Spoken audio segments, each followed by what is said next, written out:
کے خاوند اگر پھر موافقت چاہیں تو اس مدت میں وہ ان کو اپنی زوجیت میں لے لینے کے زیادہ حقدار ہیں، اور عورتوں کا حق مردوں پر ویسا ہی ہے جیسے دستور کے مطابق مردوں کا حق عورتوں پر ہے، البتہ مردوں کو عورتوں پر ایک درجہ فضیلت ہے،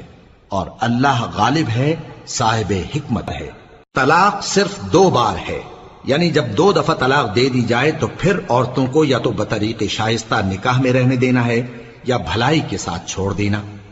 اور یہ جائز نہیں کہ جو مہر تم ان کو دے چکے ہو اس میں سے کچھ واپس لے لو۔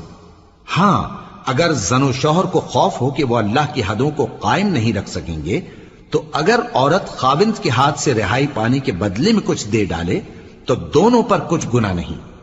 یہ اللہ کی مقرر کی ہوئی حدیں ہیں، ان سے باہر نہ نکلنا، اور جو لوگ اللہ کی حدوں سے باہر نکل جائیں گے وہ گناہ